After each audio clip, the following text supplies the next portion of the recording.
আসসালামু আলাইকুম। আমি আদি চৌধুরী। আজ আপনাদের সাথে একজন মানবতার ফেরিওয়ালাকে পরিচয় করিয়ে দেব। তবে ধৈর্য সহকারে আমার ভিডিওটা দেখতে হবে। এরা নিজেকে মানবতার ফেরিওয়ালা দাবি করে এবং বাংলাদেশের নাম্বার ওয়ান কন্টেন্ট ক্রিয়েটর দাবি করে।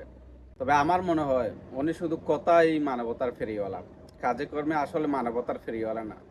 যদি রাস্তাঘাটে আপনি টাকা বিতরণ করেন তাহলে আপনাকে মানুষ মানবতার ফেরিওয়ালা বলবে, কিন্তু টাকা বিতরণ করে যদি নিজে নিজের ভিডিওটা তৈরি করে ফেসবুকে আপলোড করেন তাহলে অবশ্যই আপনার লাইক কমেন্ট পড়বে, কিন্তু আপনি তাহলে কি মানবতার ফেরিওয়ালা হয়ে যাবেন?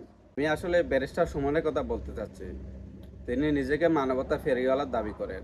তিনি শুধু অপেক্ষা করেন কখন বন্যা আসবে আর উনি মানুষকে দান খয়রাত করবেন। আসলে এগুলা দিয়ে হবে না। আপনি তো সিজনাল বিজনেসম্যান। কারণ সিজন টাইমে বন্যা আসে আর সেই বন্যাতে আপনি কিছু দান খয়রাত করলেন, করার পর আবার আপনি মানবতার ফেরিওয়ালা হয়ে গেলেন। আপনি শুধু অপেক্ষা করেন কখন বন্যা আসবে আর আপনি ওইখানে গিয়ে কাজ করবেন।